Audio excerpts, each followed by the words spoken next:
there is a relationship between this thing over here that someone is doing and this thing over here that someone else believes is impacting them, right? And a great example of this is if product owner never attends sprint planning and the developers are saying, we're unable to appropriately plan our work because we don't have the product owner. We can do all the like coaching, framing stuff that we want, but that's a fairly direct link and we should just make that clear. Now, how we solve that problem, my first thing would be to go to the product owner and say, hey, the team's struggling with this. What's the problem that's prevented you from planning? Right? And someone who's a much more coachy coach might even go in just with some open framing questions to help them see the problem, right? You might take it in a much less direct way.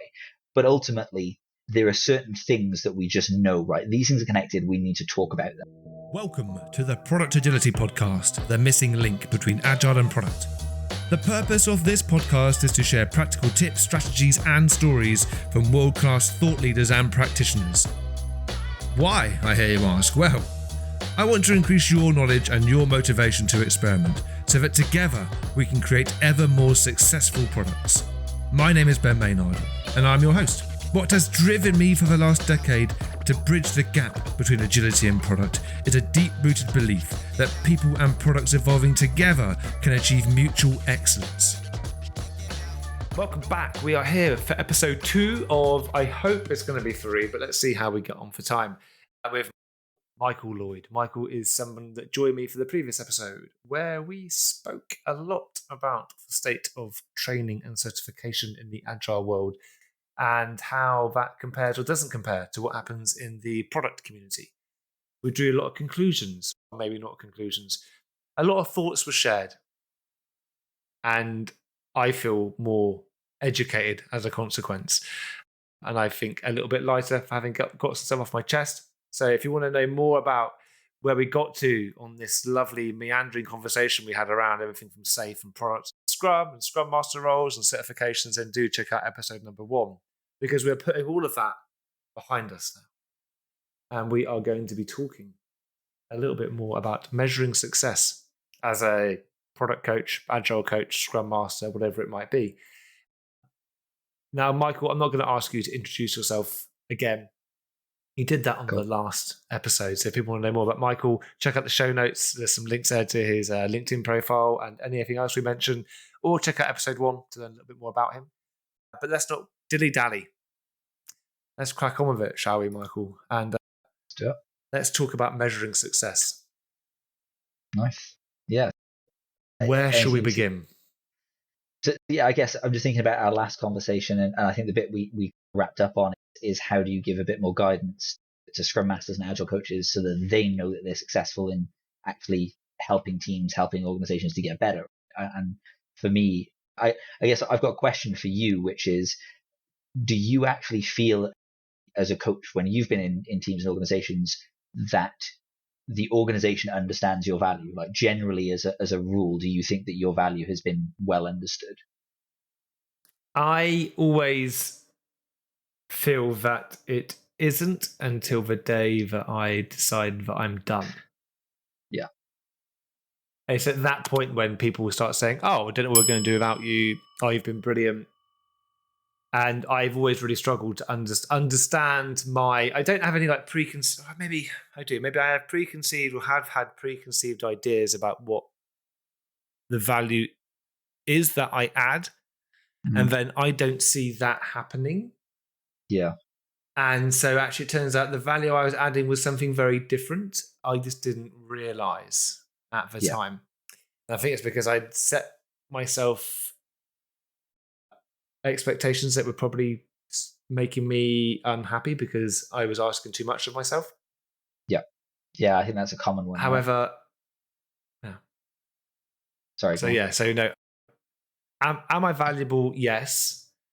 Am I valuable in a way that historically that I thought I was going to be? No.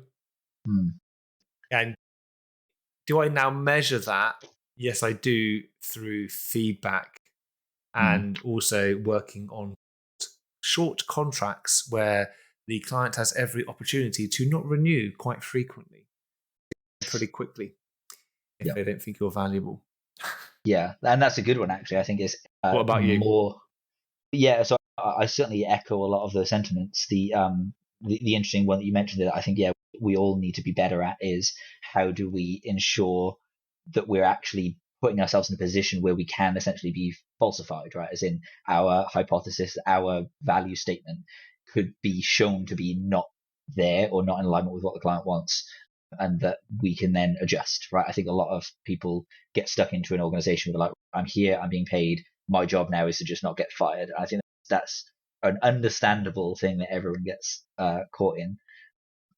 But yeah, the other interesting bit you mentioned is that risk of burnout as you go after. There's like so many fires, there's so many things you can chase in an organization, so many directions you can be pulled in, and it's really easy to just overdo it and try and solve everything. And I think that for me is why I had a moment of realization a few years into doing this coaching journey, which is you need to measure the actual outcomes in terms of, are the team delivering the right value? Are they doing it frequently? Are we adjusting our plan? There's those sorts of things that I think everyone knows, but that coaches don't necessarily want to take. We don't want to take credit for those sorts of wins either. So we're a bit antsy about tying ourselves too directly to those things. But there's this second thing that we often miss, and one of them you mentioned that I think is brilliant, is getting feedback. Is actually making sure that the people that we're coaching tell us that they're getting benefit from it. And I think a lot of people don't put enough stock in that. But then, yeah, the third one for me that was, I think, the bit of the epiphany is, can I actually demonstrate that the actions that I've taken had the intended consequence? Did my actions as a coach in a team or an organization make the problem that I perceived go away? And that's something that's really hard, right? Because say firefighting, jumping from all these different problems, like how do you put boundaries around the work that you're going to do and simplify it? And for me, that's what, so we mentioned last time a little bit about dysfunction mapping. It's all about how do you observe what's going on, how do you form patterns, and then instead of just jumping straight to action, form a hypothesis and say, I think, for example, I can see a bunch of things. The team's highly conflicted. They argue with each other a lot. They're struggling to achieve their sprint goals. The daily scrum is 45 minutes long every day, right? I'm seeing all of these things. And I could go after any single one of those things. But instead, if I take a step back and I say, is there an underlying theme that connects those? Could it be that actually the team is not collaborating frequently enough? They're not talking to the product owner.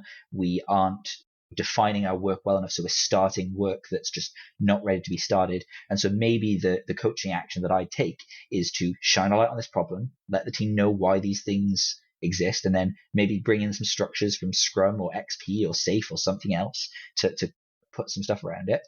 And then I should see, as a result, this stuff that I observed, the overrunning Scrum and the high team conflict, I should see that start to disappear, right? And it gives you a way of measuring your success without needing like specific hard metrics, but with an actual measurable, I did this stuff happened, that's good. Or sometimes I did this stuff, didn't do what I thought, or everything got worse. Cool, now I've understood this relationship between these things a bit better, I can try again. I think that for me is the bit that we really need to get better as a practitioner in a community of sharing with each other. Like, how do we build those hypotheses and test them and see what impacts we're likely to have? I did something similar with systems modeling years ago, and there's actually a live stream on LinkedIn somewhere. I'll see if I can dig it out and put it in the show notes, where we worked together. And I say we, it was a product owner, representatives from 3 teams maybe, an agile delivery manager as well, worked together to create a systems model based upon what they believed was happening in their particular part of the organization. And by doing that, they created hypotheses. And from looking at the systems model, by looking at the stocks that they had articulated within it, they decided which ones they would like to increase, and they shared why they would like them to increase. And then they went off on a fortnightly basis and ran experiments to try and increase the things that they thought would increase by doing the things they'd hypothesized would increase them. And by and large, it was a resounding success. They really enjoyed it, and it was effective. So we had something which we could tell a story with.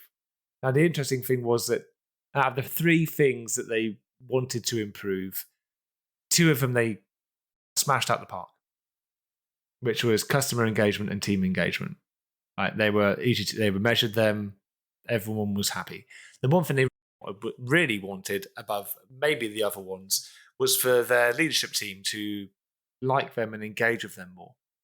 And that was the one thing they could never create a hypothesis which actually resulted in the effect they wanted. Which was, for me, really proved an interesting point on systems modeling, which is sometimes it's great.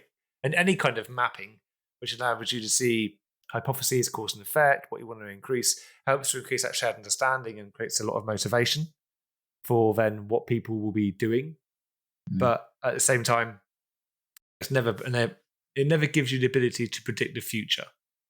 It is always just a hypothesis, as you said. Right. Yeah, and it's so interestingly, one of the things that we talked about, I think last time we had a chat, was Cynefin, right? I'm a big fan of that as a way of understanding where in the world we are in terms of like complexity and chaos. And the thing that's interesting for me is so systems modeling is a cool way of understanding the system if the system is within a certain boundary of complexity. I'm not an expert in this, so please correct me if I'm wrong, but the challenge can be the more complex or the more chaotic really that your system becomes, the harder it is to actually even understand what the connections are. And so the thing that I've found as a coach, and I often talk about this in the dysfunction mapping content, is that we develop this kind of spidey sense, right? This coaching spidey sense that we can see this pattern. We get this sense that these things are connected, but it's really hard to demonstrate that connection through some objective identification of the system because it's just so complex and there's just so much potentially even chaos. And so for me, it's about having the two things, right? It's the ability to form that hypothesis and say, hey, I think these things are connected.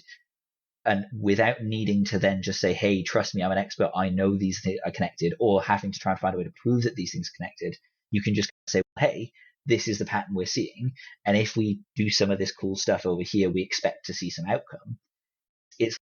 You're not asking for as much buy-in, right? It's not, trust me, I'm going to save the world.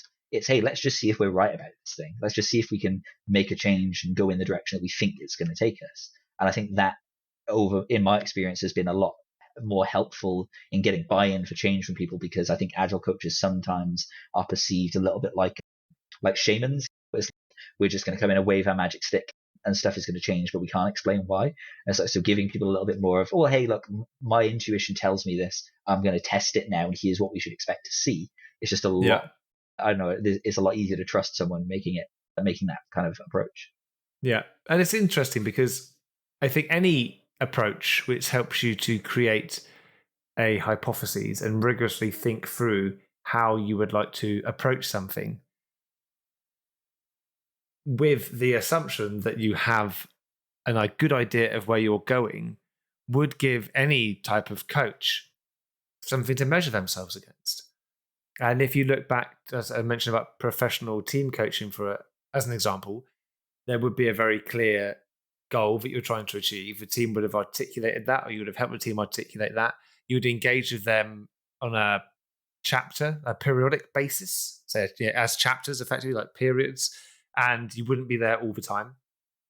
And your measurement of success is, are the team attaining the things that they wanted to attain, or are they evolving their ideas and hypotheses about where they want to go? And that is how you know if being successful. And if you're not successful, they won't pay for another intervention.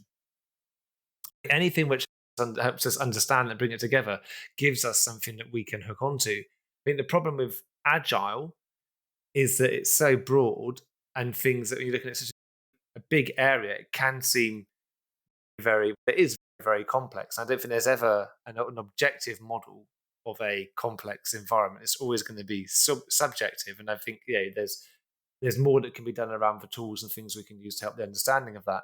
When you look at the product world, there's definitely stuff there which you should just be doing either at some level, and whether it's taking 10 seconds or 10 days, there's certain things you should be doing along the way to make sure that the bet that you're looking to make, the feature you're trying to put out there, the investment you're making in creating something, that you've got the confidence it's going to pay off. And I think as a product agility type coach, actually it's somebody who should have experience in delivering products and working in an agile environment. And it's almost easier working on the product side because you can, there's some stuff which is going to happen regardless of the context. I think when you're looking at a big organization, if you're like an agile coach that's brought in to work across many teams at a much higher level than just at the team level, I think it can be overwhelming and very hard to measure success because that system is going to take a long time to change the way it's behaving and a long time to see any type of measurable effect. It's that idea of the boiled frog. But actually that the effects of what we are doing will take a long time to be felt. And if you're a frog and you put the frog in cold water and you gradually raise the temperature over time, the frog won't survive because water will get too hot. But how do you know if you've killed the frog? Sometimes it's very hard in a big organization.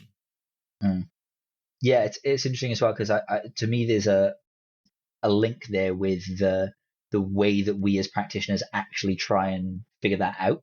What I mean by that is we love to talk about making ourselves redundant. I'm sure you've seen this, right? Like coaches and scrum masters, and we love to talk about this idea of making ourselves redundant.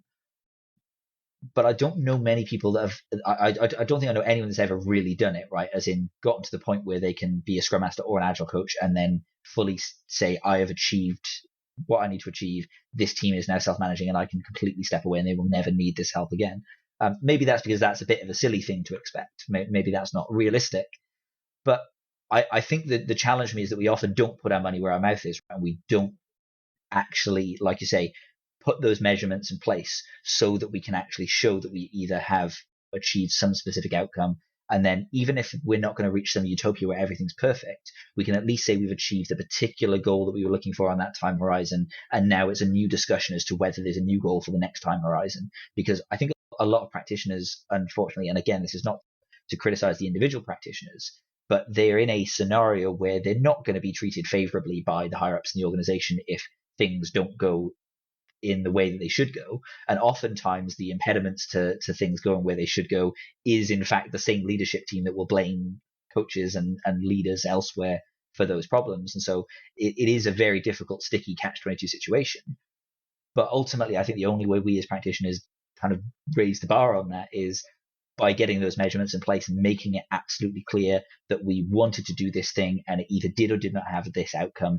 And particularly that we can demonstrate where we think the impediments are if we don't achieve it, right? And a great example of that is if I go to a CEO and I say, hey, you've appeared in my plan, right?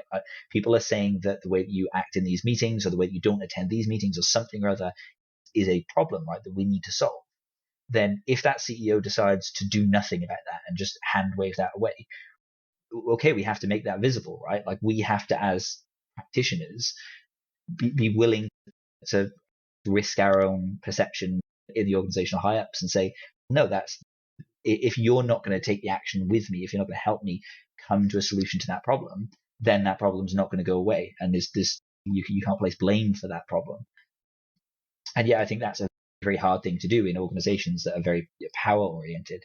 But yeah, we have to find ways of making those conversations easier so that it's not confronting, so that it's not conflict, and so that it's not going to risk your job if you have to let a person know that the way that they're behaving in an organization is causing problems, which, let's be fair, is true of all of us. Like every single one of us is doing something in our day job that's probably causing problems somewhere else. We just should be honest and open and make that visible. But maybe that's part of the problem, is that many times that people don't feel comfortable measuring their success in a kind of agile scrum master kind of product coaching type role because they feel that they have to solve the problems that they see rather than the problems that other people see. And no professional coach would ever say, here, I see what you're doing. Here is your problem. How do you want to fix it? Like the most close you're going to get to that is some level of co-creation of a series of kind of interventions saying, let's look at what it is. Here's what I've observed. What have you observed? And actually that triangulation between it to come up with something which is achievable. Because I think maybe that's part of the reason why people don't like measuring their performance or veer away from measuring the performance or it's never much of a thing. It's because it's very exposing, doesn't often end up well. Yeah. And to be fair, the example I pulled there was a drastic oversimplification of something that would probably not exist in that way. But I think the bit that I'm getting at is that we need to be willing to share those observations without fear, and this goes both ways, without fear of people taking personally what we have observed if we try, as long as we present those in a reasonable way, but also by being mindful of the way that those observations will be interpreted by people and trying to make them not conflict based and that kind of thing. And for me, that's where, again, it comes back to this idea of hypotheses, right?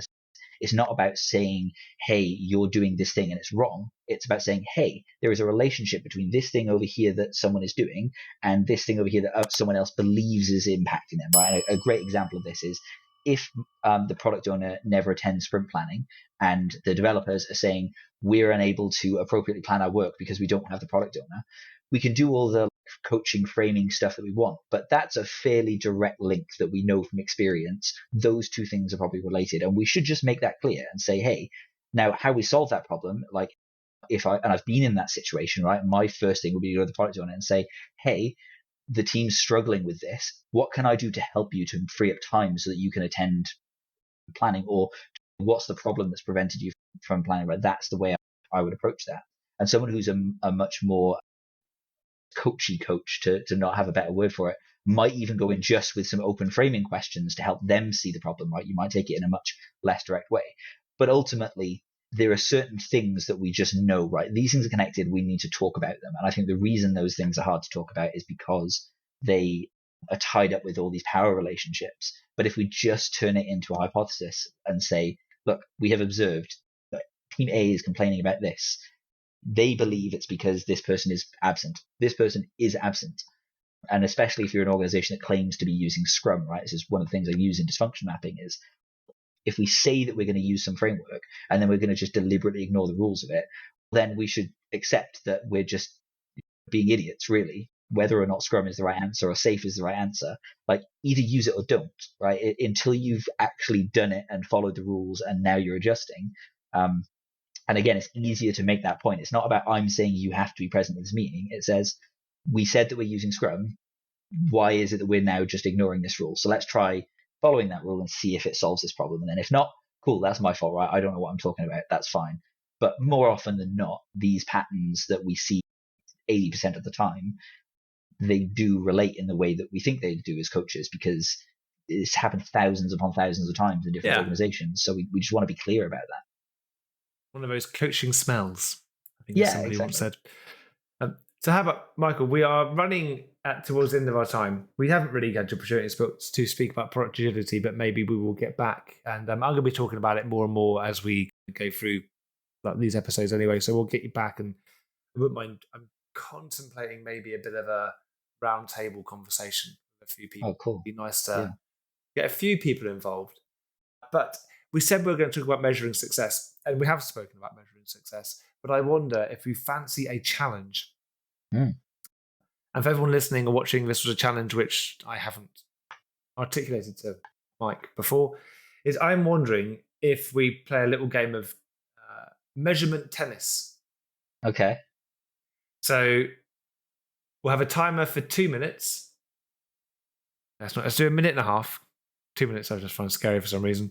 For a minute and a half. And then what we'll do is we'll play tennis. And one of us will start first, and we'll say something that perhaps a coach, a Scrum Master, Agile coach, or kind of product coach could measure to help indicate their effectiveness in some way. And of course, they're all context specific, and we're not saying these are things which are universally applied, but just things that maybe we could measure.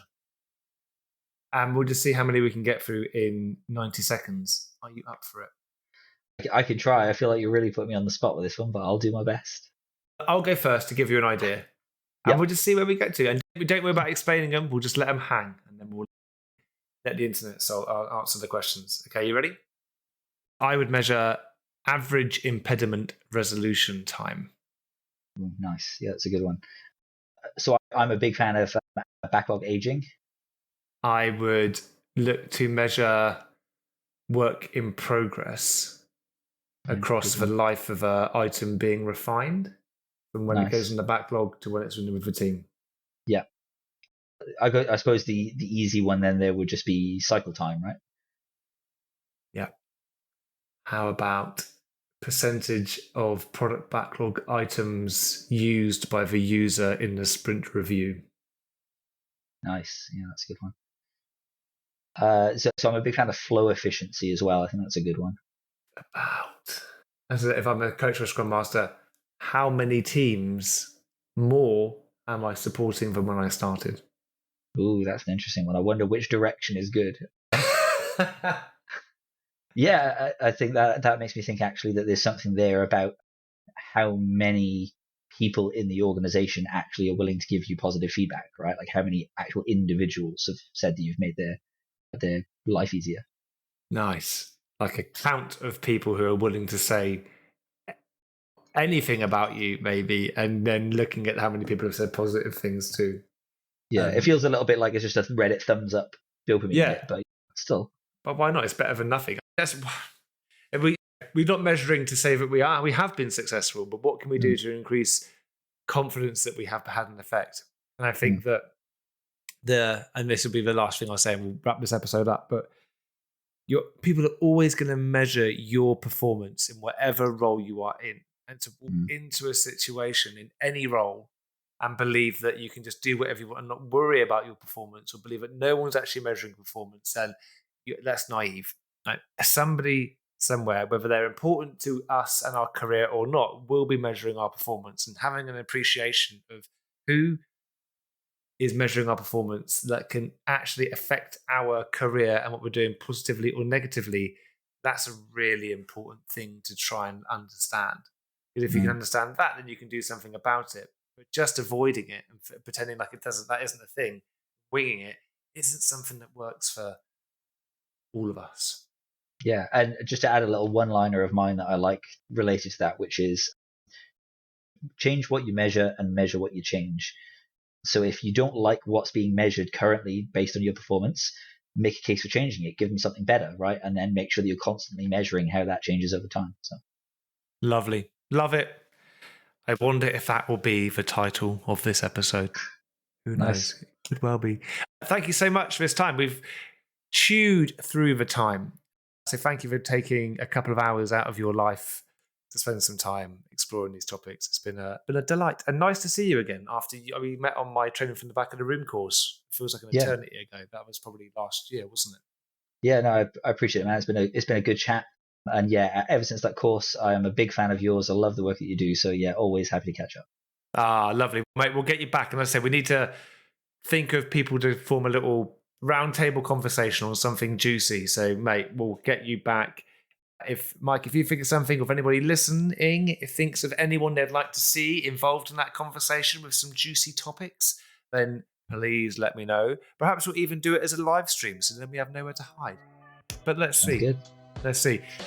Mike, have a brilliant rest of your day. Everyone, thank you very much for listening, and we'll see you again soon. Thank you, mate.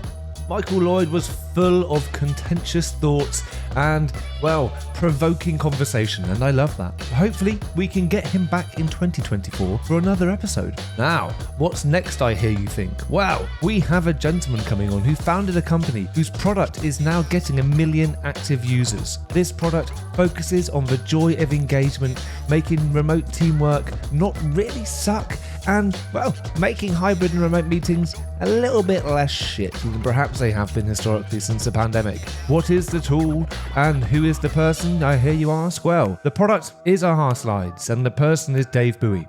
And Dave will join us for one very special episode to share his story and his insights into what it takes to make a really successful product. Now, if that piques your interest, be sure to tell everyone on social media how much you love the sound of it, and I won't keep any longer. We'll end it there. My name is Ben Maynard, and this is the Product Agility Podcast.